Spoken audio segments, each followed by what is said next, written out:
Eu gostaria de agradecer primeiro ao professor Fernando Pires por esse convite. Além de ser um prazer muito grande estar nessa mesa aqui com o professor Manfredo, quem eu tenho uma admiração muito grande. E é mais do que uma admiração pelo Manfredo. Eu tenho uma dívida com ele, que eu disse para ele que ele foi quem me ensinou a ser teimoso, né? Foi meu professor, mas a gente tem umas longas parceria, ainda porque eu era menino lá na PJMP, ele fazia esses cursos de formação política, e eu admirava muito o Manfredo quando fazia os cursos de formação política. Ele dizia assim: pô, eu quero fazer isso na vida, né? Isso é muito importante. Então, pode dizer assim, eu sou uma cria do professor Manfredo do ponto de vista do entendimento do mundo, e alguém que me fez perceber o mundo de uma outra forma. Essa coisa de ligar a vida como sendo o valor fundamental em qualquer momento da nossa existência. E eu, muito obrigado, Manfredo. Bom, tenho a impressão que a fala do professor Manfredo nos dá elementos para a gente discutir uma questão fundamental. Nós não vivemos numa democracia. O fato da gente eleger deputados, senadores e presidente da República, isso nos coloca na nossa cabeça que a democracia é isso. Mas o que o professor Manfredo nos colocou aqui é que nós estamos diante de um mundo, e não é só o Brasil, que vive uma tirania do mercado. E do mercado que cada vez mais vem reduzindo as condições de reprodução da vida. Um mercado que deixa de ser cada vez mais produtivo para ser um mercado especulativo. E no mercado especulativo não tem geração de emprego, que é, dentro do mundo moderno, a forma de se ganhar o dinheiro que se tem acesso aos bens materiais que nós nos sustentamos, né? E a ideia, então, de querer transformar cada indivíduo num mercado atômico, como é a ideia do empreendedorismo, que se junta com a ideia de uma meritocracia dentro de uma sociedade extremamente competitiva, pode levar, na realidade, aquilo que o Hobbes falou no Leviatã, de uma guerra de todos contra todos. Então, nós podemos pensar que dentro dessa tirania do mercado, se faz a gente crer que quando a gente tem eleições, nós temos um regime democrático. E a democracia, no pós-queda do Muro de Berlim, se resumiu a essa ideia de que democracia representativa são as eleições de vez em quando. Ora, isso é insuficiente para caracterizar a democracia, mas é suficiente para a gente fazer acreditar que vivemos num mundo democrático, quando, na realidade, a democracia pressupõe a gente poder participar com autonomia das decisões profundas que envolvem a nossa vida e a nossa convivência um com os outros no mundo. Nós vivemos num momento de uma apartação muito grande. A segunda questão muito importante para a gente refletir é o que aconteceu no pós-queda do Muro de Berlim, que é uma data simbólica, porque ali se caracterizou, para o pensamento neoliberal, uma vitória definitiva do capitalismo sobre qualquer alternativa ou qualquer racionalidade de organizar a vida. A partir daquele momento, então, a luta é do próprio capitalismo com o capitalismo. Em que sentido? No sentido em que estava fora do jogo a possibilidade de se pensar uma alternativa dentro da modernidade, que era o socialismo, porque já aí saiu derrotado. Portanto, se o capitalismo sai vitorioso, ele tem uma briga consigo mesmo. Por quê? Porque havia dentro do capitalismo uma modalidade de pensamento que o professor Manfredo expôs aqui, mesmo dizendo que não é economista, mas expôs com maestria, que é a ideia de Keynesian, de que você pode ter um capitalismo que distribui renda, um capitalismo com um rosto mais humano. Ora, a partir da queda do Muro de Berlim, além de afirmar que o único regime é o capitalismo, mas é um capitalismo agora sem distribuição de renda, ou seja, o grande inimigo do próprio capitalismo passava a ser não mais aquilo que tinha sido morto, enterrado, a utopia socialista e comunista, mas seria a própria ideia de ter um capitalismo intervencionista. Então, toda e qualquer forma de intervenção na economia, por meio de um Estado que pudesse fazer distribuição de renda, passa a ser o inimigo número 1 do capitalismo. Esse capitalismo que se desvincula de uma ideia, da sua ideia no nascedouro, que era a ideia do liberalismo político. Agora ele se reduz cada vez mais a ser um reprodutor do próprio capital. Portanto, entrando nas eleições de 2018, uma das marcas que ficou das eleições de 2018 foi uma polarização que havia no Brasil em 24 anos, que era a polarização de uma disputa entre o centro-esquerda, simbolizado pelo PT e um conjunto de partidos que gravitavam em torno dessa aliança, e o PSDB de centro-direita, capitaneado pelo PSDB e outros partidos que estavam em seu entorno. Essa ruptura abre uma nova polarização dentro da sociedade brasileira, que é uma polarização entre um centro-esquerda e uma extrema-direita. Uma extrema-direita que sai vitoriosa e um centro-esquerda que a gente não sabe como vai se organizar e como vai se comportar. Mas é uma extrema-direita que vem organizada não de um momento imediato, mas o que a gente não percebeu é que, ao longo de 2 décadas, um conjunto de organizações ligadas aos mercados, Instituto Milênio, Instituto Von Mises, Instituto Liberal, vinha não só organizando um pensamento do empresariado, mas também patrocinando um conjunto de cursos, divulgação dessa doutrina que a gente chama uma doutrina neoliberal, e junto com essa doutrina neoliberal extremamente perversa, uma visão de mundo extremamente conservadora do ponto de vista moral, o que eles estão chamando hoje a necessidade de repor uma nova moral nos costumes, né? Bom, nas eleições também de 2018, durante o primeiro e o segundo turno, a eleição toda ela foi pautada pelo próprio Bolsonaro, nessa figura desse sujeito que catalisou todos esses sentimentos contrários a uma visão de sociedade com distribuição de renda. Ora, mas para fazer isso, foi preciso primeiro criar um bode expiatório, um inimigo comum.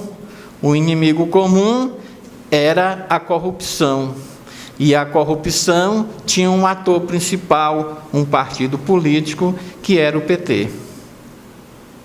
Portanto, em torno de toda essa jogada, se criou uma ideia também de que as eleições de 88 não se poderia discutir o mercado. O mercado brasileiro não foi discutido nas eleições de 88. Se criou uma ideia de que qualquer que fosse o candidato que ganhasse as eleições, ele ia resolver a crise do neoliberalismo brasileiro com mais neoliberalismo, né? O mercado, então, tentou emplacar um candidato e não conseguiu. Não conseguiu emplacar o Alckmin, não conseguiu emplacar o Meirelles, não conseguiu emplacar o Amoedo do Nova. Então, ficou essa polarização, uma polarização do medo. De um lado, um medo muito acirrado da volta do petismo, e de outro, um medo muito acirrado também da introdução no Brasil de um governo proto-fascista. Então, foi uma campanha tensa, uma campanha que dividiu as pessoas, dividiu famílias, e foi uma campanha que ela terminou deixando um momento depressivo dentro da sociedade, né? Nós voltamos à primeira semana de aula depois das eleições, e a diretora do Centro de Humanidade pediu para a gente ser mais amoroso com os alunos, ter mais paciência, inclusive que muitos não tinham condição nem de voltar às aulas na primeira semana. Tamanha era o impacto negativo nessa campanha nas pessoas. As pessoas saíram dessa campanha mentalmente adoecidas. Bolsonaro é um candidato que na sua campanha demonstrou não ter conhecimento econômico. O seu forte é uma visão teocêntrica do mundo e autoritária, né? Num conjunto de valores negativos que ele é portador. E ele chegou a dizer mesmo que, por não entender de economia, ele ia delegar isso a um mago do mercado, que é o Paulo Guedes. Paulo Guedes é uma pessoa ligada ao mercado financeiro e uma pessoa que tem um projeto de desenvolvimento para o Brasil que é baseado num país sem Estado, onde direitos são privilégios e privilégios eram para ser extintos. Temos um ministro indicado num superministério e que, pela primeira vez, nós vamos uma política de privatização legitimada nas eleições e com uma secretaria criada dentro do superministério, uma secretaria de privatizações. Hoje à tarde saiu o novo secretário da privatização, o senhor Salim Matar, que é ligado também ao Instituto Milênio, né? Que é uma secretaria cujo objetivo é fazer uma privatização profunda do Estado brasileiro. Portanto, se no passado os governos falavam de privatização e fizeram algum movimento de privatizar o Brasil, esse governo ele está criando uma secretaria dentro de um superministério que está pensando isso. E a expressão do Paulo Guedes é de privatização total do Estado. Em alguns pontos, ao longo da campanha, a gente a campanha era tão maluca que quando havia um desencontro de opinião entre o Paulo Guedes e o Bolsonaro, a gente achava que eles vão brigar, não sei o quê. Me parece que isso é uma ingenuidade a gente pensar assim, porque me parece que quem vai presidir de fato o Brasil não é o Bolsonaro. Quem vai presidir de fato o Brasil é o Paulo Guedes. Porque quem vai comandar a política no Brasil é o mercado, aqui bem desenhado pelo professor Manfredo. Esse governo tem tem 3 elementos muito importantes que vai comandar a economia. O superministério com Paulo Guedes, o Banco Central com Roberto Campos Neto, que já foi do Bozano Simos e do Santander, e que vai comandar o Banco Central numa perspectiva de dotar o Banco Central de autonomia. O que é dotar o Banco Central de autonomia? É tirar o Banco Central da esfera de controle do governo para a esfera do controle do mercado.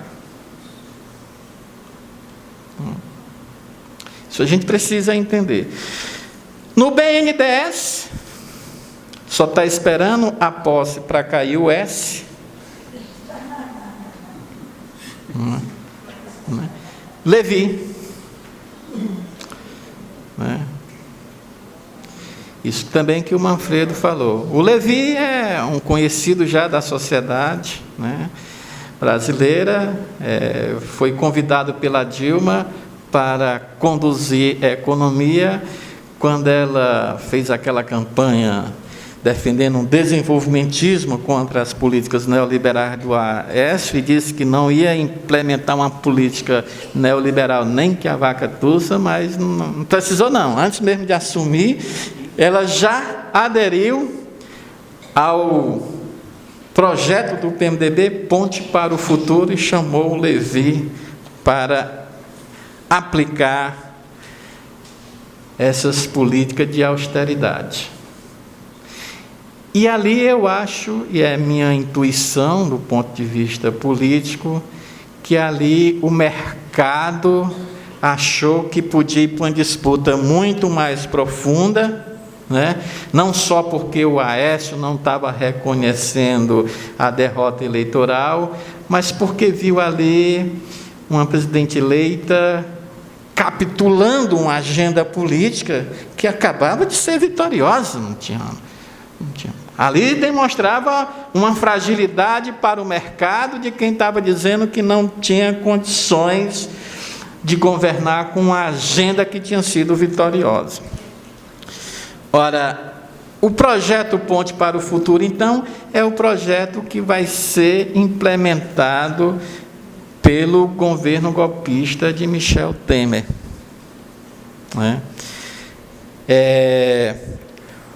O projeto Ponte para o Futuro é um projeto que foi elaborado pela Fundação Ulisses Guimarães, que era ligada ao PMDB, agora é MDB, e ele foi apresentado à sociedade brasileira, entregue a Dilma no dia 29 de outubro de 2015.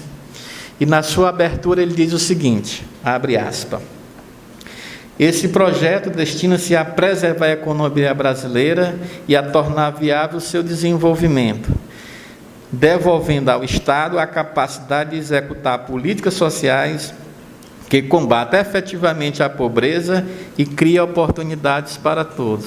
Bacana, né?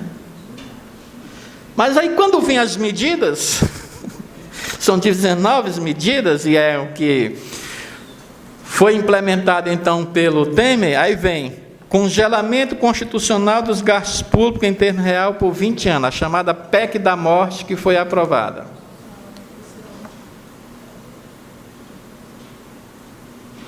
Bom, não sei como é que isso vai garantir combate à pobreza e criar oportunidades para todos, Prioridade absoluta para o pagamento da dívida pública, ou seja, se pode conter gasto para a saúde e para a educação, mas não se pode barrar a sangria da saída de finanças e de recursos para o mercado. Infelizmente, nós tivemos um governo dito de esquerda, o PT, que não teve coragem de fazer uma auditoria da dívida, para a gente barrar essa sangria, Outra política, não aumento de impostos. Ou seja, aqui estava exatamente a resposta à Fiesp, que foi para as ruas pedir o impeachment da Dilma e levou um pato e disse que não ia pagar o pato. Então, está aqui no projeto para o futuro, não existe implementar novos impostos, porque os nossos empresários, o setor do mercado, não pode pagar o pato. O pato quem tem que pagar é quem não comeu.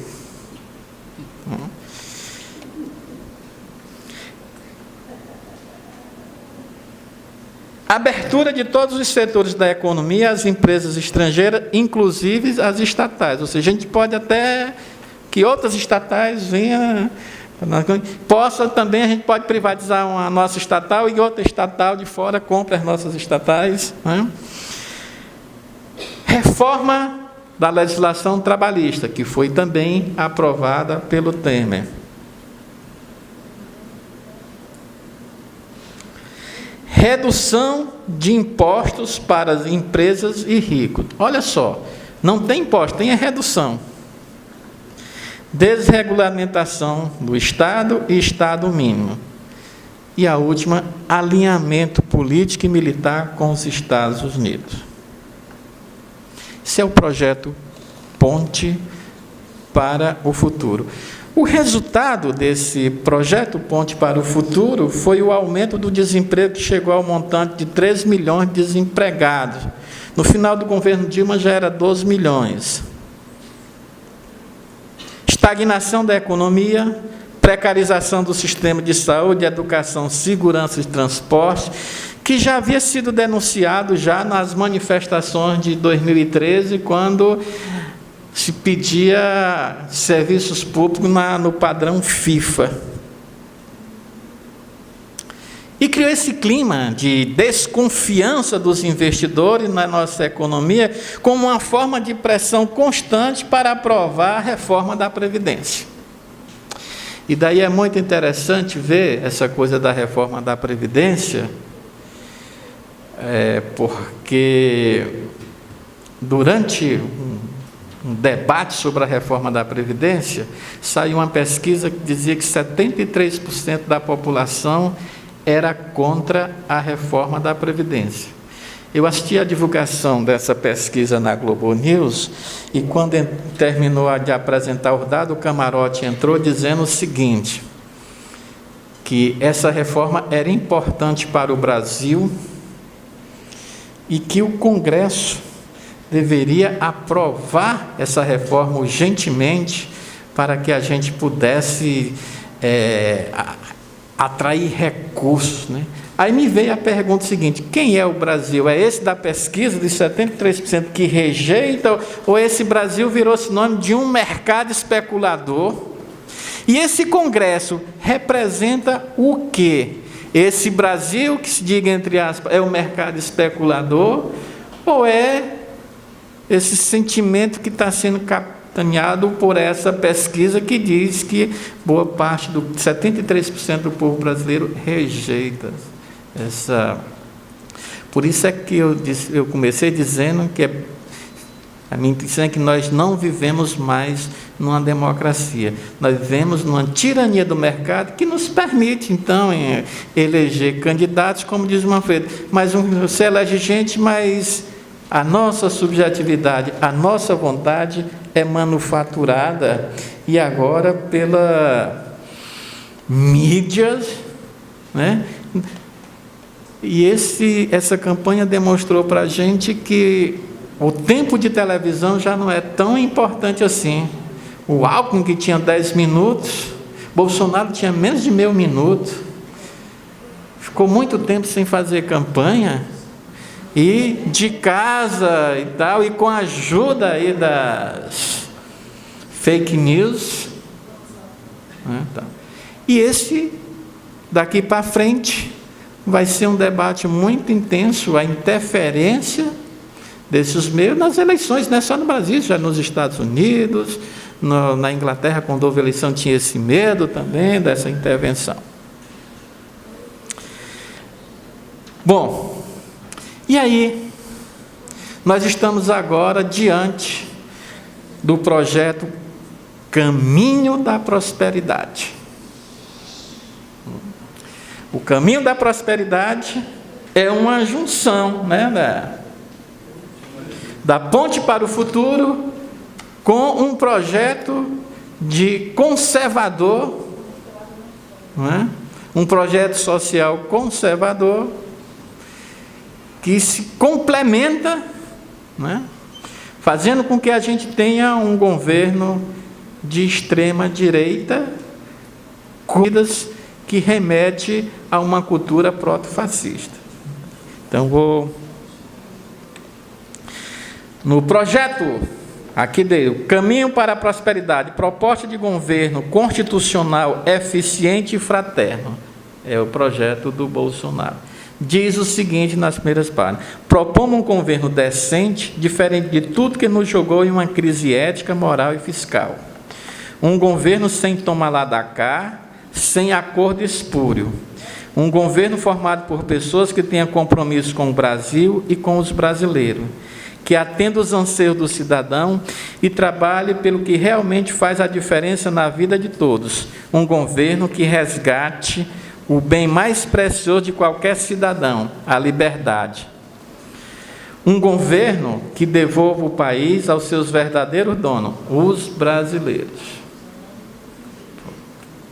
Portanto, esses verdadeiros brasileiros devem ser aqueles 6%, né, que controlam mais de 40% da nossa riqueza.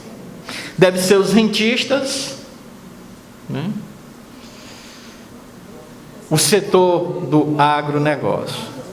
Bom, falar em agronegócio, me lembrei aqui da ministra da Agricultura, que é ligado ao setor aí do agronegócio, que a primeira declaração dela, quando foi indicada, foi o seguinte: estive no Ministério da Agricultura tomando pé das coisas e constatei que já durante esse ano, se referindo a 2018, o setor foi multado em quase 2 bilhões. Isso não pode continuar assim. Parte desse dinheiro vão para umas ONGs aí que diz fazer recuperação do meio ambiente, mas isso é uma coisa que a gente tem que duvidar. Esses quase 2 bilhões que ela estava se referindo de multa ao agronegócio se refere a desmatamento, uso abusivo de agrotóxicos, trabalhos na condição análoga à escravidão. E ela dizia que isso é um absurdo. Esse dinheiro poderia estar sendo investido pelo setor para ampliar a produção do Brasil. O projeto incorpora, então, todas essas medidas da Ponte para o Futuro e um projeto social conservador. E as premissas desse projeto social conservador são as seguintes. Eu tirei algumas aqui, o projeto está aqui, são quase 100 páginas, mas diz assim: nos últimos 30 anos, o marxismo cultural e suas derivações, como o gramscianismo, se uniu à oligarquia corrupta para minar os valores da nação e da família brasileira. Precisamos nos libertar. No Brasil, a sociedade é intrinsecamente corrupta. Todos os partidos políticos são corruptos e os governos se sustentam por meio de corrupção e da compra de voto.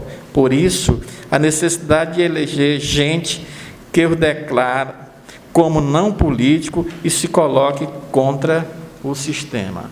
Olha, veja bem, isso já era uma tendência aqui no Brasil, de alguns candidatos se declararem como não políticos, como fora do sistema. Um grande exemplo disso foi o Dória, né, quando se candidatou a prefeito em São Paulo.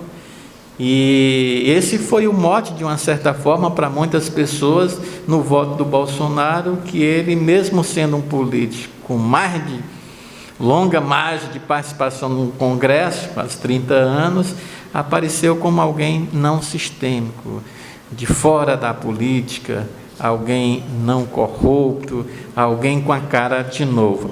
Por aí a gente vê como essa coisa da mídia na fabricação, na manufatura da vontade, da visão de mundo, tem um peso muito grande. Um outro princípio é o seguinte, que tem a ver com o projeto social e que dá sustentação também para o apoio ao projeto econômico. A grande maioria da população brasileira, devido às suas crenças econômicas e culturais, está sujeita a ser manipulada por indivíduos populistas, socialistas e comunistas que fazem promessa irrealizável e que levam o país ao atraso.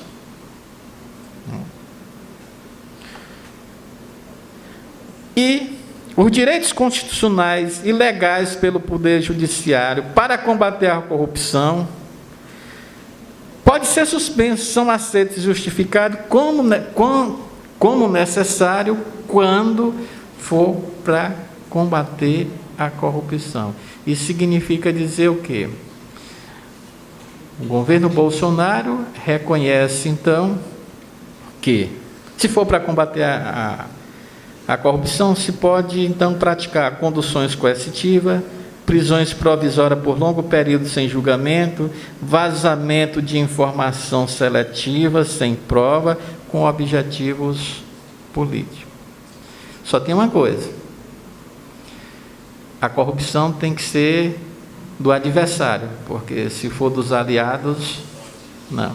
Aliás, vocês devem ter visto, essa semana, uma repórter perguntou para o Bolsonaro: olha, a sua ministra da Agricultura, ela recebeu dinheiro do JBS, está e foi se listando lá, e ele disse assim: ora, ela é réu, eu também sou réu, eu vou, então, não vou mais assumir o meu mandato, vou renunciar ao meu mandato por isso?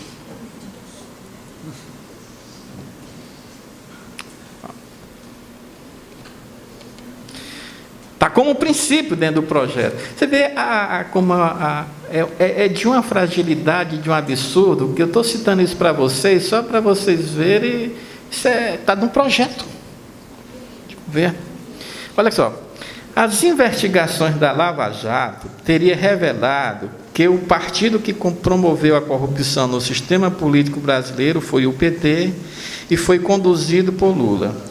Assim, impedir que Lula seja candidato, iludindo o povo ingênuo, para que eles possam se eleger e voltar a praticar corrupções, seria então, o impedimento da volta do Lula seria um objetivo político e moral de todo homem de bem.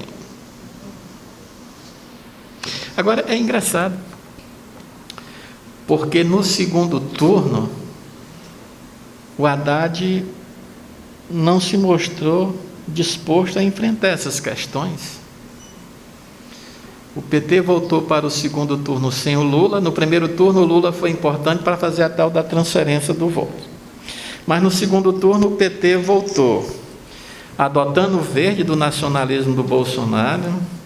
O Haddad voltou pousando de lado com a mulher, dizendo que era casado há mais de 30 anos, nunca tinha se separado, era um homem de bem, professor, não sei o quê, ou seja, aderindo a uma campanha conservadora, passando a ideia de que esses valores são verdadeiros ou pelo menos importantes, quando na realidade era para ter ido para um confronto. Me parece que aí, no mínimo, surgiu aquela ideia de que você estava na luta do poder pelo poder e não para demarcar uma diferença muito grande.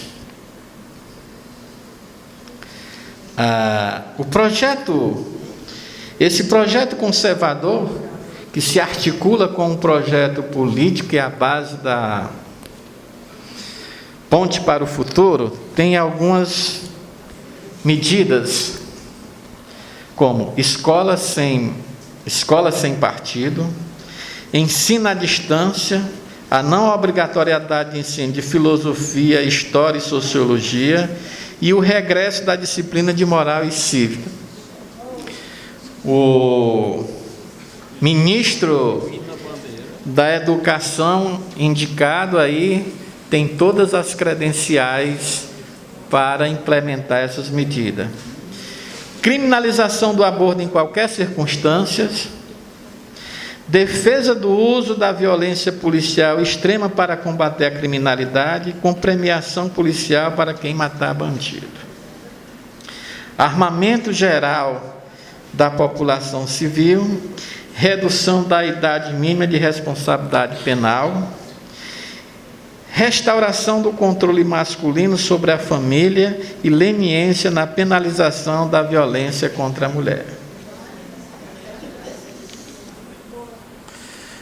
Bom, o quadro não é muito né, animador. Mas é um bom quadro para se organizar uma oposição, né, e para o enfrentamento político. Agora, eu tenho observado que nós estamos, na realidade, num momento de uma crise de hegemonia, e a hegemonia de um modelo conservador que parece que tem deixado a sociedade anestesiada, distante do mundo político. A gente tem que fazer uma pergunta: o que aconteceu depois de quase 4 mandatos seguidos do Partido dos Trabalhadores, nós temos como herança uma sociedade desarticulada? Uma sociedade civil tem um poder de mobilização, do ponto de vista da esquerda, muito menor do que tinha antes. E eu estou falando isso para vocês que eu estou com o seguinte sentimento: a reforma da Previdência, ela está posta, né? Bolsonaro anunciou que as 2 primeiras medidas que ele vai mandar para o Congresso é a reforma da Previdência e a reforma tributária. 2 reformas polêmicas, né, em que é uma reforma que precisa ter uma boa articulação no Congresso. Não sei se vocês já perceberam, mas ele não está fazendo a relação direta com o partido, nem com os candidatos. Ele está fazendo uma relação com as bancadas. Eles estão com a avaliação que essa ideia de tratar com partidos, principalmente num Congresso onde o número de partidos é muito grande, era 25, agora são 30, isso pode ser um erro político, e estão apostando na ideia de se relacionar com as bancadas. Algumas pessoas dizem que isso também pode ser um erro, porque as bancadas são bancadas muito temáticas, pode votar para algumas coisas, mas não aposta. Mas quando eu falo para as pessoas e converso sobre a questão da reforma da Previdência, o sentimento que eu tenho não é que as pessoas estão animadas, querendo ir para a rua, ou que elas estão achando que vai ter mobilização, não. Elas dizem assim: será que vai ser aprovado? Como se assim, bom, acho que a gente não pode fazer nada, é só aguardar, né? Outros dizem assim: será que ele vai conseguir voto para fazer? Isso talvez seja o lado trágico do momento em que a nossa sociedade está vivendo, né?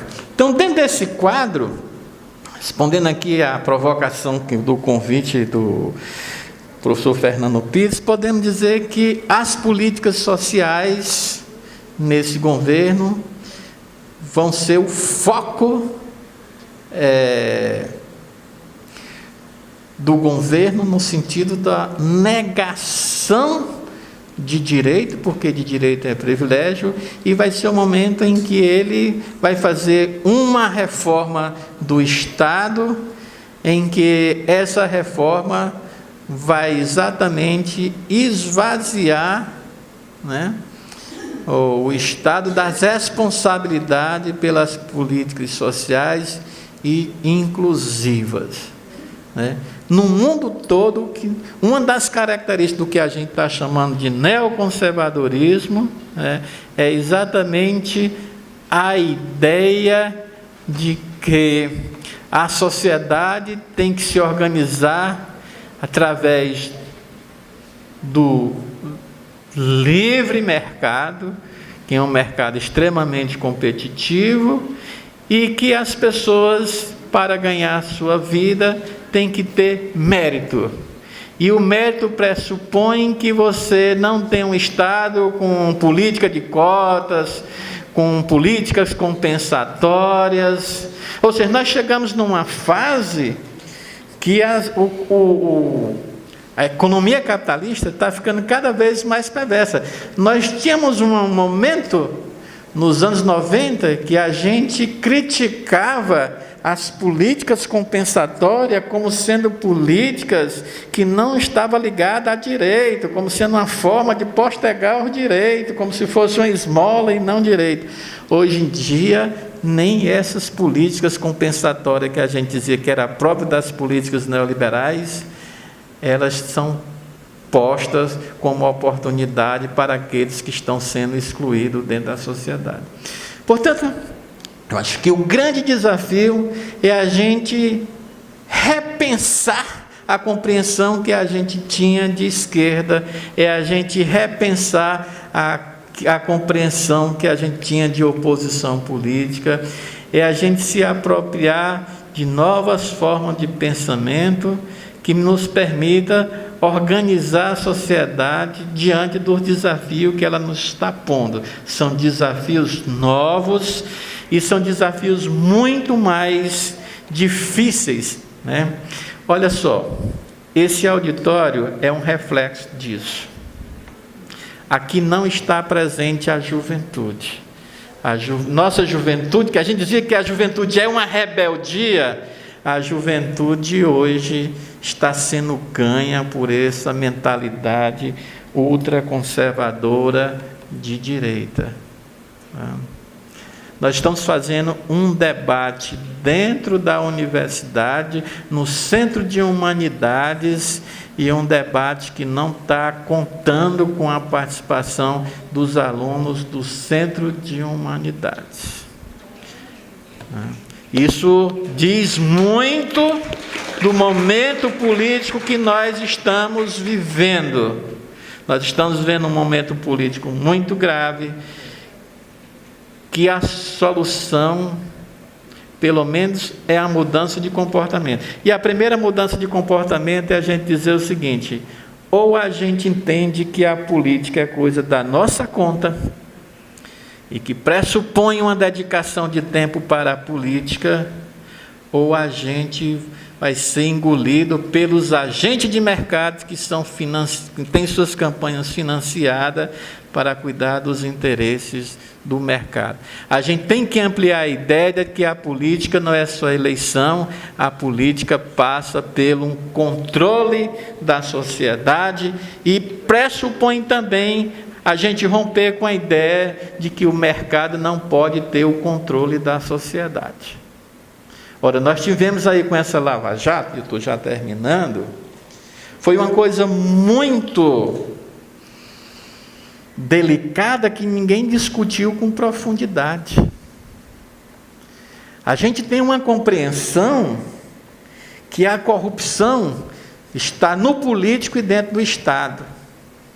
Mas a Operação Lava Jato revelou uma coisa, foi quando a Odebrecht disse que na estrutura organizacional da Odebrecht, que é uma empresa de mercado, tem um departamento de propina que tinha como função corromper políticos para fazer projetos de lei, conseguir obras superfaturadas no Brasil e fora do Brasil, com poder inclusive de fazer emendas parlamentares,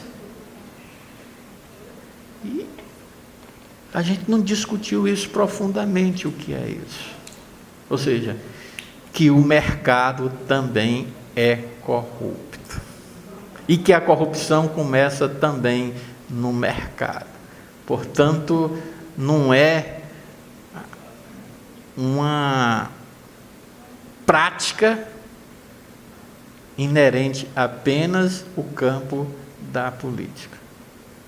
Então, a gente precisa desmistificar essa ideia de que esse mercado, ele sozinho, ele é livre, que tem uma mão invisível. Mas, realmente, se o Adam Smith achava que o mercado tem uma mão invisível, essa mão invisível do mercado se chama Estado. E o Estado é um instrumento apropriado pelo mercado para fazer essas transferências de recurso público para o mercado. Então, esses são desafios Muito obrigado a vocês por estar aqui hoje. Os dois gigantes aqui da academia é muito árdua para mim, mas eu vou tentar dizer algumas palavras sobre as colocações dos colegas, mas eu quero colocar uma coisa que eu venho colocando, não é? Com relação a essa questão que é bem emblemática hoje, dessa terminologia viés ideológico. Então, tudo hoje é viés ideológico, não é? Se fala viés ideológico de forma banal, sem saber nem o que é isso, mas eu digo que esse grupo aqui sabe muito bem o que é viés ideológico, e nós, certamente, temos viés ideológico. Eu acho que já mostramos aqui, né? Então, o observatório tem um viés ideológico, certo? E o nosso viés ideológico é um viés que é tudo contra isso que está sendo colocado hoje aí, né, por os destinos do Brasil. Então, se vier repressão pela frente, a gente está perdido, né? Porque então, eu queria colocar aqui o seguinte, muito rapidamente, já que o nosso tema é democracia e políticas sociais, e uma coisa eu acho que não prescinde da outra. Eu acho que a democracia e as políticas sociais vêm juntas, não é? Elas se constroem, porque não há democracia sem inclusão, sem liberdade econômica, bem-estar, etc. Então, isso já é cabalmente uma demonstração de que a nossa democracia é muito capenga e está sendo atacada de forma profunda nesse momento. E foi muito claro a colocação do Manfredo com relação à questão da dominação da política pelo mercado. Se política social é uma coisa construída apesar do mercado, como foi nos 30 Gloriosos, o grande período de construção das políticas sociais, dos grandes sistemas nacionais de proteção social, a gente está vendo no que deu, né? Está vendo no que deu e está vendo como o mercado conseguiu realmente dominar isso e tentar destruir essas políticas sociais. Ao ponto que leva a uma colocação do Uriban, que foi muito interessante, no meu entender, que foi a briga que se deu hoje, capitalismo versus capitalismo. Quer dizer, nós chegamos a um ponto de que o Estado está dominado de toda forma, de que a política está dominada, fazendo a confluência aqui das duas palestras, de que a política estaria dominada pelo mercado, que o Estado capitalista estaria realmente exercendo a sua função plena de Estado capitalista, e que hoje nós temos muito mais uma briga de capitalismo contra capitalismo, certo? Do que necessariamente uma briga do político versus o econômico ou vice-versa. Então, é como se ganhamos a briga, nós já somos vitoriosos. Então, agora a questão é entre nós. Então, eu acho isso super interessante. Eu estava aqui comentando com o professor Manfredo, dizendo que uma das grandes coisas que eu nunca vi, assim, nesses últimos tempos, é uma proeza do Bolsonaro, né? Que eu acho que tem as suas proezas também. Ele conseguiu fazer a mídia brigar entre si, né? Capitalismo contra capitalismo. Então, a gente viu a Globo brigando com a Record e assim por diante, né? Então, é super interessante isso, né? Chegar a esse ponto, certo? E a questão da vitória do capitalismo nessa perspectiva vem dentro da colocação que o professor Manfredo faz, quando ele coloca a supremacia do rentismo, ou do capital improdutivo, do financeiro sobre o produtivo, e essa dialética, essa briga. Não é? Porque não é uma coisa harmoniosa, porque tudo é capitalismo, né? Termina tudo sendo capitalismo, certo? E a questão da transnacionalização e o domínio do grande capital na esfera humana, né? Na esfera do bem-estar social, da proteção, etc. E essa questão do fim do trabalho vivo que ele coloca, não é? A questão vinculada principalmente o desemprego estrutural, que na terminologia do economês significa as máquinas substituindo o trabalho humano, não é? Até que ponto é que se vai chegar, né? Será que essa visão de fim do trabalho ela vai se concretizar, né? Já estaria se concretizando, né? A gente vê hoje a dificuldade para o emprego e assim por diante, não é? Isso é tão real porque o mundo desenvolvido hoje ele está preocupado com isso. Como falou Manfredo, ele sinalizou para isso quando ele diz que como é que se o capitalismo vive do valor de troca, ou seja, se ele vive da mercadoria, a mercadoria tem que ser vendida, alguém tem que comprar. Se alguém tem que comprar a mercadoria, alguém tem que ter dinheiro. Se não tem mais emprego, onde é que o cara vai ter dinheiro? Então o capitalismo entraria em crise profunda e se acabaria. Quer dizer, a lógica é tão... Não precisa nem o mundo se acabar, não sei qual vem primeiro, pelo fim da questão do meio ambiente ou da questão da degradação ambiental, né? Mas só essa lógica aí já mostra isso, né? E o capitalismo vai ficar brigando contra o capitalismo para saber até onde é que ele vai nesse processo autofágico, né? Para conseguir vender suas coisas e vender com lucro, certo? E isso é tão real que você chega numa situação hoje em que os países desenvolvidos já estão visualizando isso, já estão vendo isso como uma ameaça às sociedades, né, que estão criando, aí entra na seara das políticas sociais ou assistenciais, uma renda mínima para todos. Eu não sei se vocês estão acompanhando, mas tem alguns países que já estão aplicando essa renda mínima, ou seja, dá uma renda a todo mundo, indistintamente, não só os trabalhadores, mas a todo mundo, porque quem vai perder emprego não é só pobre, né? Vai perder emprego é o engenheiro, é o advogado, tudo, né? Porque os computadores hoje estão fazendo processo, quem é do direito sabe, né? Estão trabalhando, os computadores inteligentes hoje estão trabalhando em tudo, então não vai mais precisar de advogado, os médicos também não vão mais precisar, certo? Porque o cara faz uma operação pelo computador e bota lá a máquina fura o cara e conserta tudo, certo? E você vai também hoje como o Bolsonaro já está, o Bolsonaro é bem progressista nessa perspectiva, né? Na educação, então, ele é super progressista porque ele quer fazer educação à distância. Então, educação à distância significa que daqui a alguns anos isso aqui vai tudo virar, lixo, ou vai ficar uma cidade universitária fantasma, né? Museu, né? Museu, você está entendendo? É um partido sem escola, né? Não é nem... Você está entendendo? Isso significa que os caras, 2, 3 caras vão dar aula, talvez os caras de Harvard, não sei de onde, certo? Hein?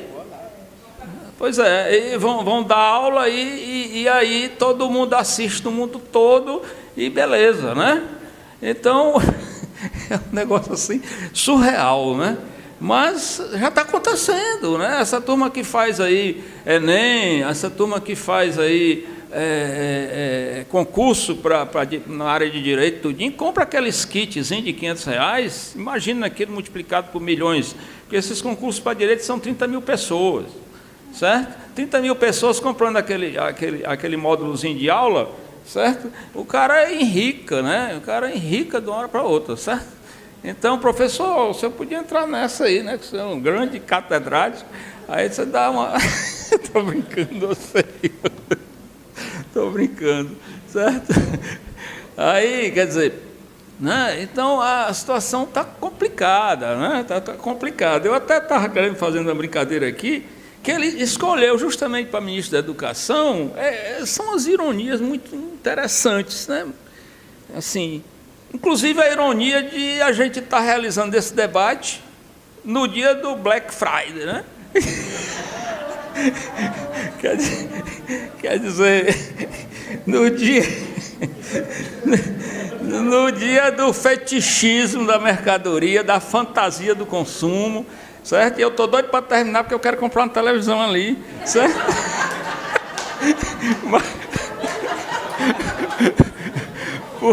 Porque, como trabalhador, eu preciso pelo menos usufruir alguma coisa enquanto existir isso aí, né?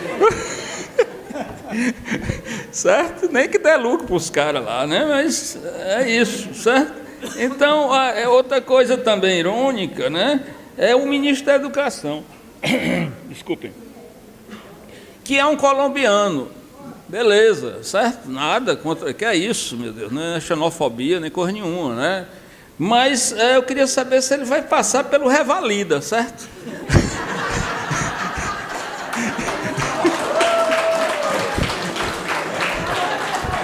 Entendeu? Mas parece que sim, porque ele já foi 1000 coisas, né? Já é professor emérito, não sei de onde, mas tudo bem, certo? Então, pois é, porque o cara despeja aí, demite os médicos cubanos e contrata um ministro da Educação colombiano. Esse governo é meio tonto, né? Entendeu? Então, mas tudo bem. Voltando aqui à questão da renda mínima, isso é uma coisa interessantíssima, porque você dá uma renda à sociedade todinha para manter um nível de consumo mínimo, né? Porque você não pode dar uma renda máxima. Não é? E tem países como a Finlândia, se eu não me engano, que tentou adotar a flexseguridade. A flexseguridade significa não é mais uma proteção social baseada no emprego estável, no emprego formal, porque isso vai acabar, a terceirização já avançou em tudo. Não é? A universidade vai entrar, já está entrando na terceirização. Inclusive, está havendo uma enxurrada de gente pedindo aposentadoria, porque está todo mundo com medo de perder os anos aí que contribuiu com a Previdência. E isso vai ser ótimo aqui para o colombiano, porque eles querem isso, né? Que o pessoal vá embora, se demita, aí diga assim, não, olha, agora como é que a gente vai fazer? Não vamos fazer concurso, vamos contratar o pessoal no mercado, chamar a turma dos terceirizados, certo? E aí privatiza, fica mais fácil privatizar, pelo menos já deu uma enxugada boa na universidade. Então, as perspectivas são complicadas, né, para a instituição, certo? Então, para onde é que vai esse mundo se não se conseguir a realização da produção, ou seja, se não se conseguir vender a produção, e as grandes crises se deram nessa perspectiva, as grandes crises do capital, né? Para consumir, e agora é que não vai ter mesmo se tiver desemprego. Bom, eu queria terminar só essa minha intervenção aqui rapidinho, numa colocação que vocês fizeram, que eu achei super interessante, e que deu um estalo, que foi quando foi colocada a questão do político sendo dominado pelo mercado. E levando para a questão brasileira, eu acho que a grande questão do mercado brasileiro foi a Constituição de 88. A grande questão que feriu a dominação, as classes dominantes brasileiras, o grande capital nacional e internacional, etc., foi a Constituição de 88. Quando ela se propôs progressista, propôs inclusão social, aumentar direitos, SUS, etc, etc, etc. E é interessante, certo? Como, logo depois da Constituição, se elege um candidato, que foi o Collor de Mello. Olha a coincidência com o Collor, que veio de um partido inexpressivo, certo? Um aventureiro autoritário, que o capital chegou e disse, esse cara aqui, porque estava a confusão política no momento, certo? Com Brizola e companhia, Lula e companhia, etc. E ele era o cara da vez. E agora, olha a coincidência agora, passando pelo interregno aí de gente que não fez reforma, que foi FHC e Lula. Então nós tivemos duas eras, uma FHC, ilustre professor de sociologia, de Sorbonne, etc., certo? Um aristocrata do mercado, né? Um aristocrata do mercado que não feriu com nada e passou 8 anos administrando o Plano Real. Então você tem aí uma pessoa que não contrariou o sistema e depois entra um trabalhador que começa a sinalizar que vai contrariar, mas que foi engolido pelo mercado também, certo? E que não fez as reformas que deveria fazer, e o Auriban colocou muito bem esse negócio da barganha, certo? Em troca da questão de reformas profundas. Acho que foi você que colocou, né? Então, aí você tem, nem Collor, nem Lula feriram o capitalismo, feriram o mercado, certo? Mas eram ameaças, principalmente o Lula, certo? E esse tinha, e a Constituição tinha que... Aí aparece o quê? Como você falou, aparece outro aventureiro, que é esse, o que foi eleito agora, né? Um cara que vem também de um partido pequeno, sem significação nenhuma, certo? Que foi apanhado pelo mercado. O que é mais esquisito é que o pessoal do PSDB tinha quase certeza que ele não era ameaça. O próprio Lula achou que não era ameaça no começo, certo? Quando o capital viu que o Alckmin não vingava, né? Que o Ciro é um cara assim, né? Você está entendendo? Que é meio assim, quer dizer, complicado, é difícil, né? Sei lá o que é que esse cara vai fazer, né? E o Bolsonaro não, o Bolsonaro sinalizou para a sociedade aquela coisa que eu achei muito interessante também que você falou, da sociedade autoritária tem um governo autoritário, quer dizer, sinalizou, né, para o que estava latente na sociedade brasileira, que é o autoritarismo, a discriminação, etc., etc., quer dizer, de uma faixa da sociedade, ninguém pode generalizar, obviamente, certo?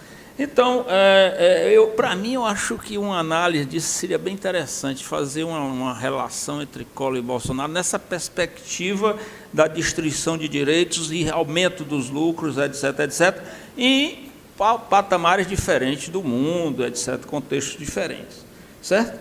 Eu acho que eu falei o que eu acho que eu escrevi aqui, certo? E agora eu abro... sim, só a última coisa aqui.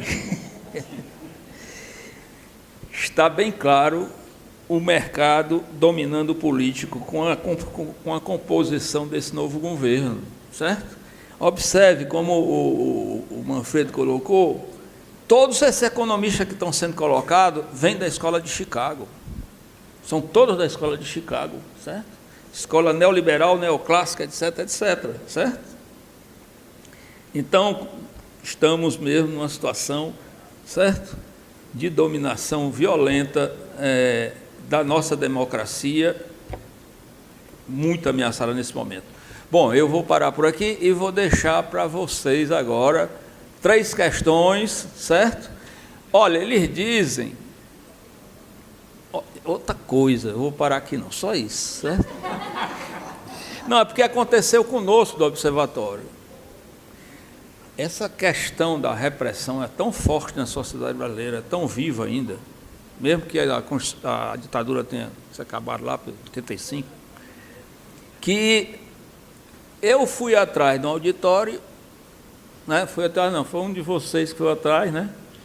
E a pessoa secretária lá que olha, por favor, um auditório para a gente fazer um debate. Aí ela diz, é debate político? Então, quer dizer, você está entendendo? A coisa está se enraizando de um jeito que o medo, que a questão né, do temor, do que é que pode acontecer, certo? E aqui também tem uma coisa séria, que o curso de gestão pública, e aí eu vou fazer a denúncia aqui, certo? O curso de gestão pública já tinha convidado os candidatos para uma palestra, para um debate, gestão pública, tem um curso de gestão pública aqui na universidade, 2 mestrados em políticas públicas, certo? E a diretora do centro mandou dizer que estava proibido debates, certo? Porque não queria briga ideológica dentro da universidade. Então, quer dizer, se uma universidade é plural, se uma universidade não pode debater, meu Deus do céu, a universidade não se calou nem da ditadura, como é que ela vai se calar agora? Não tem como calar a universidade, sabe? Boa noite a todos. Eu sou o Marcos, sou estudante de Direito da faculdade da UFC Eu gostaria de perguntar aqui para os expositores qual a opinião deles, embora seja mais uma questão de segurança pública. A indicação do ministro Sérgio Moro, não sei se foi discutido logo no começo da palestra, eu cheguei na metade, mas como é que vocês enxergam a indicação do ministro Sérgio Moro na questão do combate à corrupção e as implicações no próprio cenário político mesmo? Antes, estudante de filosofia. Eu queria... Não, ex-estudante, né? Eu terminei já, né? O mestrado. Eu queria saber, assim, porque é sobre o Brasil e o novo governo, mas como é que vocês veem a questão, assim, do Nordeste, né? Como é que fica, tendo em vista que o Nordeste demonstrou, pelo menos em números, né, uma oposição tanto de governadores como a rejeição ao próximo governo, né? Boa noite, eu sou o Bruno, sou estudante de letras. A questão que eu queria trazer é que, assim, vocês colocaram que, em tal momento, né, o PSDB estava trabalhando com uma hipótese mais certa de ser, né, e acho que todo mundo, de alguma maneira, subestimou, né, o fenômeno Bolsonaro. E lá para as tantas, assim, todo o setor da burguesia, assim, os partidos, os bancos, né, os bancos, o agronegócio acabaram abraçando, né, o Bolsonaro como uma opção, né. Mas eu acho que assim, nesse pós-eleição está todo mundo fazendo ali as suas conclusões políticas, né, tentando entender, né. Eu acho que é um exercício importante, né, nem chorar nem sorrir, entender. Acho que era o Spinoza que dizia isso aí, né, se não me engano, né, nem chorar nem sorrir, entender. Né, para a gente também não subestimar, mas não superestimar o que vai ser. Né. Porque por mais que eu acho que sim, o professor falou, o governo Bolsonaro é um fascista, mas isso não significa que ele vai instaurar um governo fascista, uma estrutura jurídica fascista, né? Por exemplo, tal como Mussolini colocou. Embora ele seja, o PSL se comporta com métodos fascistas, né? Apenas assim eu enxergo, né? Assim eu enxergo. E aí eu olho eu me pergunto, né, trago a questão para cá, se de repente essa adesão que vem acontecendo do mercado como um todo, ela não busca enquadrar o Bolsonaro, né? Tentar, não, por dentro a gente controla e vamos ver no que vai dar, né? Para que a coisa não fique tão... Acabaram que no final das contas vão abraçar, né? Vamos abraçar e tentar enquadrar e controlar por dentro. Isso não é uma opção viável, né, do que o mercado acabou escolhendo, né? Então, é isso. Arimateia, meu nome. A questão ficou assim, colocada pelo professor Manfredo, a questão do capital, né? Como é que ele vai se organizar, se fazer, todos falaram aí na mesa, porque que ele vai brigar, o capital vai brigar entre si, porque se eu não tenho um trabalho, se as máquinas vão trabalhar e eu não tenho renda, eu vou vender para quem? E esse empreendedorismo, que muita gente sai do trabalho para fazer alguma coisa, para vender o quê para quem? Se eu não tenho mais emprego. E, nesse momento, eu vejo assim, que está assim, uma espécie de um vácuo nesse momento, porque o governo que está saindo, por 60 dias, não pode mais assinar nada de decreto, de confirmar. E o que está para entrar tem esses 40 dias. Então, sobra um espaço para nós, os sindicatos. A gente poderia fazer pelo menos um teste, uma cobaia agora, de provocar aquilo que falou Raul Seixas, o dia que o mundo parou. O fulano não sai para aprender, porque o bandido não saiu para roubar. Então, vamos pensar de fazer uma paralisação, só convocar o sindicato para fazer essa paralisação, 2 dias de greve, para sinalizar para esse governo que nós estamos vivos. Porque, apesar desse partido que perdeu, é o segundo colocado. É o segundo colocado. Nesse campeonato, nós somos o segundo colocado. O trabalhador é o segundo colocado. Então, nós ainda somos uma força viva e atuante. Então, nós não podemos sair daqui achando que não, porque nós somos. E é por aí que a gente tem que partir para frente. Muito obrigado. Eu vou começar com a última, depois passo as outras. Uma questão absolutamente fundamental para saber como vamos agir é que a esquerda tenha verdadeiramente coragem de fazer uma autocrítica. Até agora não fez. Não só errinhos, por exemplo, de estratégia, mas erros profundos. Quer dizer, quem foi que abriu o espaço para que depois fosse declarado corrupção sistemática. Vocês sabem que os políticos tradicionais dos partidos de direita, centro-direita, disseram o seguinte: bom, quando disseram corrupção existe em todo canto, sim, mas tem uma novidade. O PT criou um sistema de corrupção, para dizer que teria chegado à plenitude. Mas aqui há uma coisa que realmente é muito séria, que é o seguinte: o programa do PT era um programa de reformas estruturais fundamentais. Os nomes podem ser iguais aos atuais, mas a postura era completamente diferente. Por exemplo, reforma tributária. A reforma tributária agora é para os ricos. A ideia do PT era de mudar o sistema regressivo, ou seja, de fazer, como é hoje, que os pobres proporcionalmente paguem mais impostos que os ricos. Esse programa foi botado debaixo da mesa em função da governabilidade. Houve discussões sérias no partido e nos partidos aliados, como é que vamos agir, até que se chegou àquela ideia. Nós não podemos, não temos condições, porque então não teremos governabilidade de fazer reforma política, de fazer reforma tributária, de fazer reforma da Previdência, como nós achamos que deve ser. Então tem uma saída, a barganha, a mercantilização. Nós vamos comprar, quer dizer, alguns tinham coragem de dizer abertamente assim, outros mudavam o vocabulário, porque é meio escandaloso um partido de esquerda dizer isso, né? Que nós vamos comprar os votos para os projetos que nós queremos fazer passar no parlamento. Então, com isso, se abriu espaço de mensalão, se abriu o espaço do petrolão, e a burguesia descobriu o momento. Por que nós vamos ficar agora eternamente ameaçados se o próprio partido de esquerda assume o nosso projeto, botando como ministro da Fazenda uma das sumidades do neoliberalismo brasileiro? Então vamos tomar nós o poder diretamente. Então, essa avaliação até agora não foi feita. E há quem diga que não há condições objetivas nos partidos de esquerda de repensar a sua posição.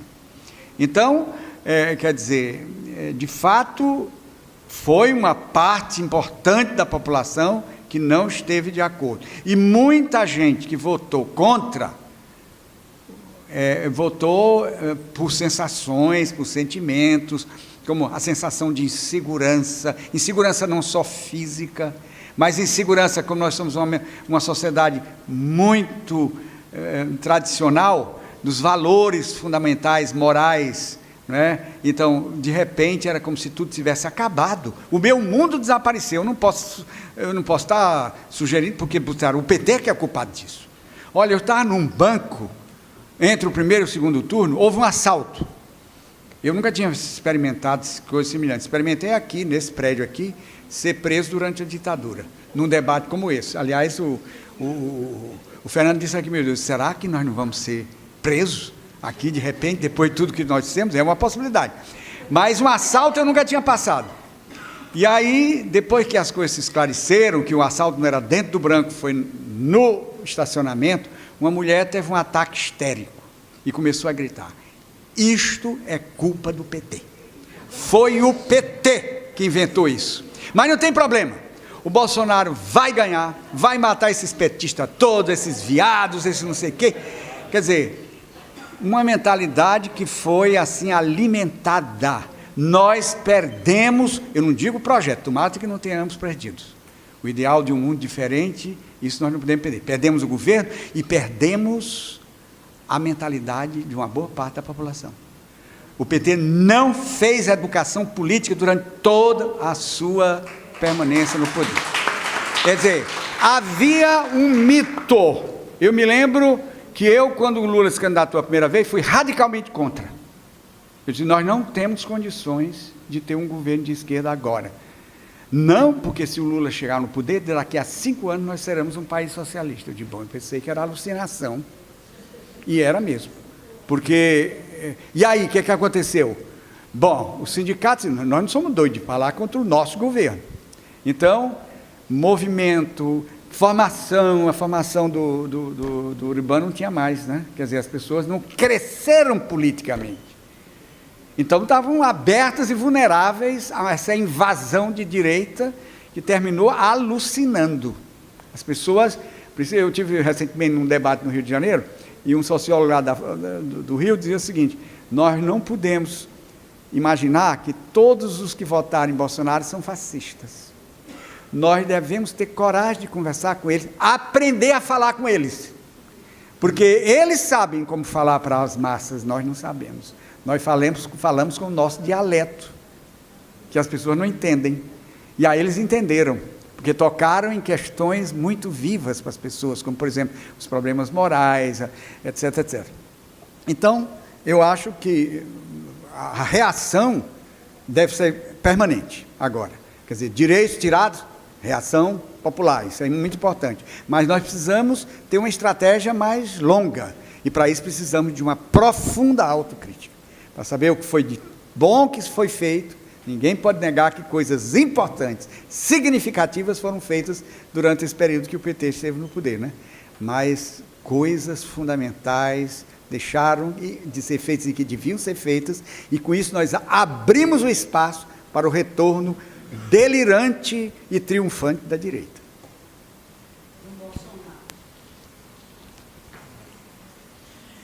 Bom, tentar aqui responder.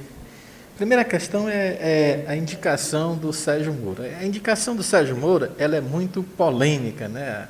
O PT está aproveitando para fazer a ponte com a questão da prisão do Lula, a negociação política, mas eu acho que, para além disso, o grande ganho do Bolsonaro na indicação do Sérgio Moro é do ponto de vista simbólico, de mostrar que ele vai ter no governo um ministro que vai combater a corrupção, porque era o grande foco dele. Eu acho que esse é o ministro que dá para ele essa resposta simbólica, embora eu pense, eu vi a entrevista do Moro na Globo News, eu penso que ele realmente não sabe nem o que é que faz o ministro da Justiça. Ele pensa que vai para o Ministério da Justiça, ele diz que vai continuar fazendo de uma forma mais ampliada o que ele fazia como juiz de uma primeira instância. Então, é um sujeito que me parece não sabe bem qual é o papel de um Ministério da Justiça de um país, né? Está confundindo as bolas. Agora, dentro desse quadro, uma questão que a gente tem que discutir é o seguinte: com o governo Bolsonaro, nós estamos tendo aqui a militarização do Estado. Que isso pode fazer uma ponte com o Ministério da Justiça. A quantidade de generais que está sendo indicado para a defesa, para vários ministérios. Além do mais, é o seguinte: nós vimos, há mais ou menos uma década, a sociedade civil vinha fazendo uma campanha para a desmilitarização da polícia, né? E nós vamos ter agora, com o sistema que o Temer criou, do sistema de justiça nacionalizado, agora com Bolsonaro vai ser também militarizado. Ou seja, nós estamos aí em um retrocesso muito grande nesse aspecto, ou seja, nossas instituições cada vez mais perdendo o espaço de administração civil para uma administração militarizada. Isso a gente tem que acompanhar isso e qual vai ser o comportamento desses ministros com patente de generais e tal, né? A vice já é de um general também, então a gente tem que observar isso, o que é que vai sair de medida desses ministérios, qual vai ser o comportamento, porque é um governo que a gente não pode acreditar como diz os seus seguidores, que determinadas coisas que ele diz não é verdade, quando ele é homofóbico, quando ele é racista. Então não podemos crer também que quando ele diz que vai metralhar a oposição e eliminar fisicamente, não possa fazer. É importante estar aí. Em relação ao Nordeste é uma relação delicada. O Nordeste foi oposição, os governos do Nordeste, apenas um foi do Piauí, que participou do encontro promovido com o Bolsonaro. Depois, os governadores do Nordeste se reuniram lá em Brasília recentemente e enviaram uma carta para o Bolsonaro, onde pede que o Nordeste seja tratado de acordo com os preceitos constitucionais, pede, então, que o governo mantenha algumas políticas importantes para o Nordeste, que inclusive que também termine grandes obras que começaram com o governo Lula, Transnordestina, a questão do Rio São Francisco, a transposição do Rio São Francisco, em alguns locais aqui, ainda aqui um conjunto de obras ligadas ainda à Copa, como principalmente metrôs que ficaram aí no meio do caminho que nunca foi terminada. Mas eu tenho e essa ideia de que não haja um tratamento diferenciado. Eu tenho uma impressão que todo governo que faz política nunca faz política para alimentar o inimigo. Nesse sentido, eu creio que talvez, e deve ser o caminho do Bolsonaro, é de fazer política usando seus interlocutores no Estado, né? Usando a oposição. Ele vai querer crescer aqui. Eu não entendo um governo do Bolsonaro como sendo um governo que não vai tentar reeleição, que não vai tentar se manter no poder, né? Em relação ao mercado, eu acho que a questão o Bolsonaro, na minha interpretação, ele não era o candidato do mercado. Ele, na realidade, surfou numa onda de catalisar um conjunto de sentimentos muito diversos dentro da sociedade, de uma certa forma, aproveitou muito de um sentimento que a grande mídia criou em relação ao PT, um sentimento de ódio contra os pobres, um conjunto de coisas muito diversas, e de uma certa forma o mercado não conseguiu, com nenhum dos seus candidatos mais prediletos, desbancar essa polarização. Começou a sinalizar numa possibilidade de dar apoio ao Bolsonaro, já quase no final do primeiro turno.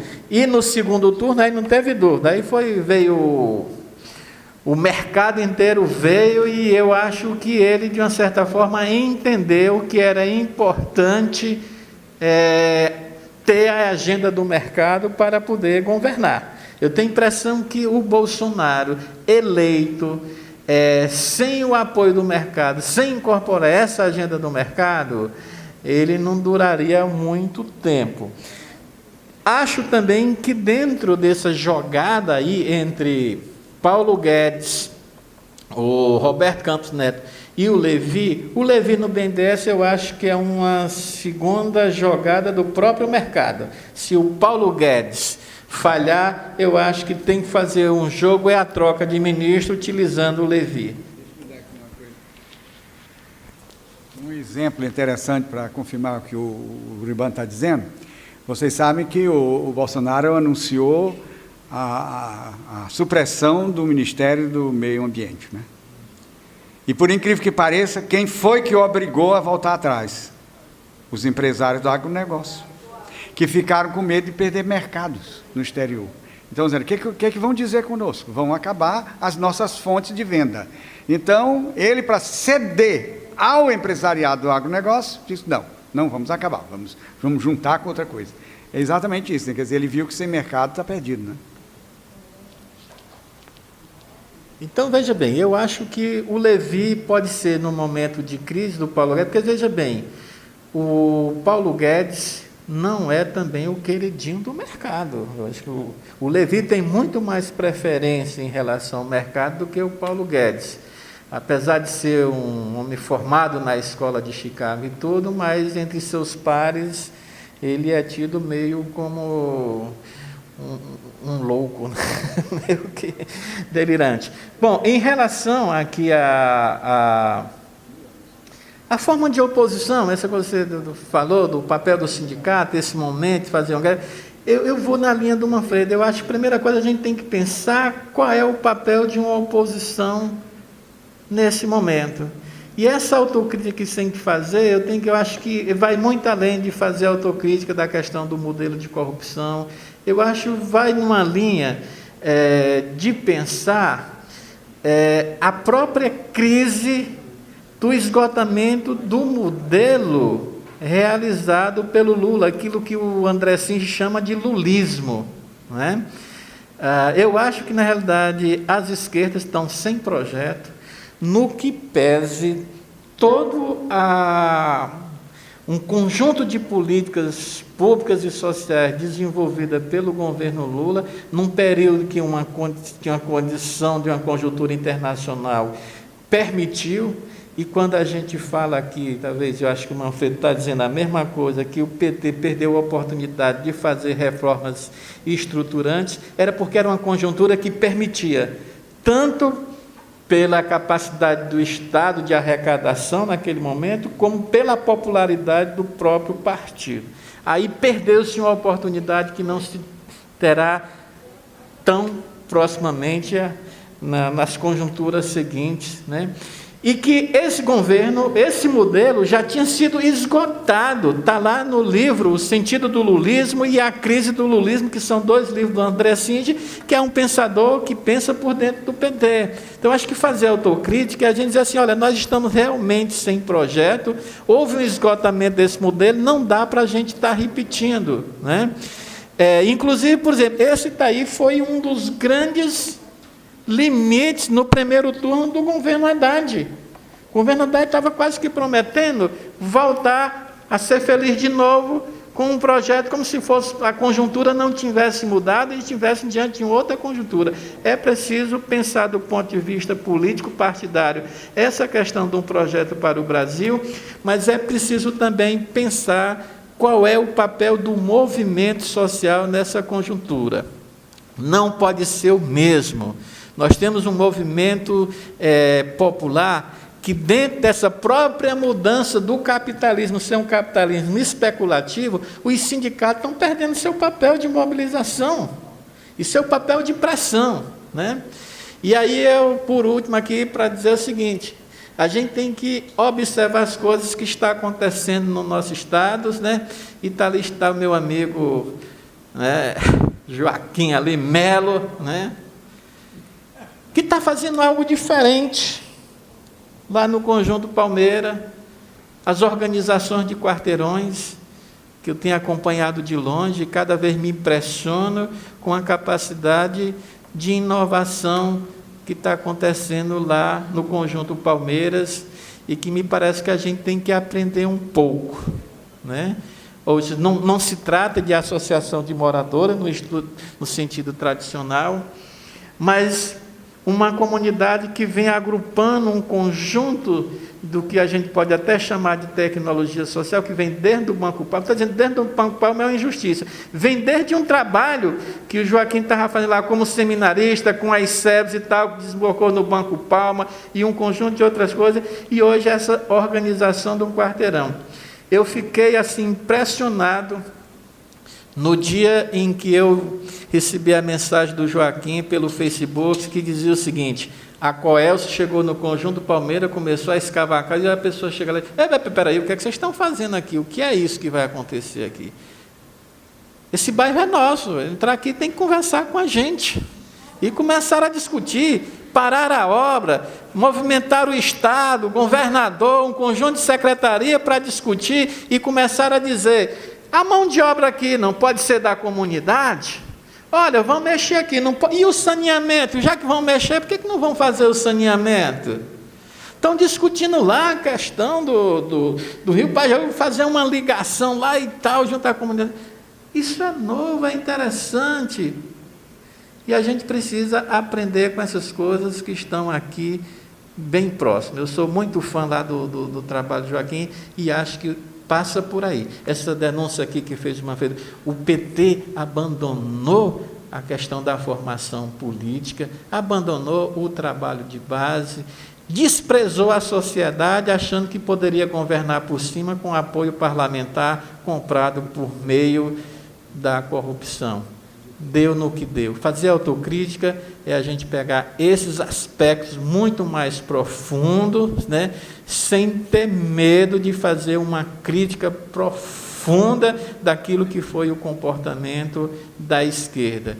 Porque se a gente não fizer isso, nós vamos ser engolidos por um projeto de mercado que está aí para negar a vida. Com o Bolsonaro, nós não temos futuro e direito algum. Então, é o momento da gente fazer uma reflexão mais profunda para poder afirmar aquilo que já há muito tempo já diz o Fórum Social, que um outro mundo é possível. Se um novo Conjunto Palmeira é possível, uma nova Fortaleza é possível, um novo país é possível. Muito obrigado.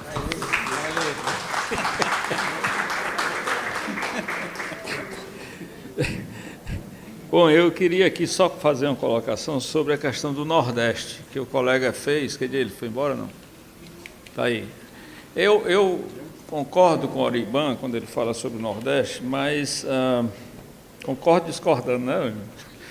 No sentido de que eu acho assim, que o Bolsonaro não está aí não está aí para o Nordeste, certo? Nem ele, nem ninguém. Primeiro, ele foi eleito com os votos do Sudeste e Sul. O capital, a briga dos capitais está sob a dominação do Sul. Você pega capital contra capital, né? Pegando a tua palavra lá, né? Então, eles não vão querer jogar dinheiro aqui, até porque você tem uma crise aí do Estado, essa coisa toda, né? E ele viu, a direita viu, que dá para ganhar apesar do Nordeste. Se apesar, entre aspas. Apesar do Nordeste, certo? E que eles acham também, no meu entender, que apenas continuando com as políticas de transferência de renda, certo? E com assistencialismo, eles resolvem isso aqui. Ou seja, eu acho que eles não vão fazer nenhuma política mais reformista, uma política mais profunda, de melhoria mesmo das condições da sociedade nordestina. Até porque, se eles conseguirem aumentar o emprego, certo? E fazer o PIB crescer, que não é muito difícil, porque já chegou embaixo, no fundo do poço, toda a economia que chega nessa situação, a tendência é reverter o ciclo, né? Embora o contexto hoje seja um pouco diferente em termos do capital, mas se ele conseguir fazer isso, ele vai ser legitimado, certo? Se ele conseguir gerar emprego, etc., vai ficar todo mundo feliz, não é? E também porque ele acha que aqui o bolsão comunista está no Nordeste. Então, aqui, pelo lado repressivo da militarização do Estado, eles resolvem essa questão de acabar com o comunismo, e vai acabar o comunismo, né, aqui no Nordeste brasileiro, que é onde estão os comunistas, porque o pessoal do capital está lá no Sudeste e Sul. Então, eu acho que ele tem mais alguma questão a fazer. Não, mas... Pois é, não, mas eles se estendem, porque não conseguiram vender tudo não, o povo tem dinheiro não, certo? Bom, eu queria agradecer a participação de todos, principalmente dos nossos grandes conferencistas aqui, professor Manfredo, professor Oriban, agradecer os meus queridos bolsistas, eles são jovens mesmo, olha aí, a Andresa, coisa linda, entendeu? Nossos queridos bolsistas, né, que não estão aqui obrigados, certo? Estão aqui porque eles têm compromisso mesmo com a sociedade, etc, etc. Embora hoje, para poder convidar os jovens para assistir as palestras, eu digo assim, eu vou dar certificado, certo? Então tem uma moeda de troca aí, tem uma mercadoria, eu vou dar certificado, aí quando eu vejo o pessoal não responder muito, eu digo, tem meio ponto, aí, professor, eu vou. Meio ponto na prova. Mas eu garanto, eu estava falando para o professor, professor aqui, Manfredo, que se fosse uma palestra sobre empreendedorismo ou finanças, etc., estava cheio, certo? E lá na FEAC, quando faz essas coisas, enche. Agora, quando aí os comunistas vão falar alguma coisa, aí só vai os comunistas mesmo assistir, sabe? Então é por aí, né? Então eu queria agradecer a Andresa, certo? Que olha aí, a igreja da gestão pública, certo? O Alisson da economia, aquele rapaz ali, não, o Alisson já foi. Tem o Pedro da economia, o Matheus da administração já foi também, porque essa turma pega o ônibus, né? Então tem os horários dos ônibus, certo? O George da Finança e a Thaís da Pedagogia da Educação. Então, obrigado a vocês pelo esforço e o observatório vai continuar, certo? Com um ciclo de debates, a gente vai eleger, possivelmente, não sei qual seria o outro tema, mas porque a gente está elegendo assim os temas no calor da confusão, certo? Certo? E no calor da confusão, assim, antes que ele desista, né? Porque ele está, né? Então a gente tem que pegar logo. Eu vou fundir a coisa, aí eu digo, vou fazer uma palestra sobre isso. Aí o cara arrecou, eu digo, rapaz, agora pronto, o homem arrecou. Então, educação possivelmente será o próximo debate. Então a gente vai avisar aí, colocar no blog do Observatório, certo? Vocês podem se inscrever lá e ficar recebendo as nossas comunicações. Muito obrigado a todos, certo?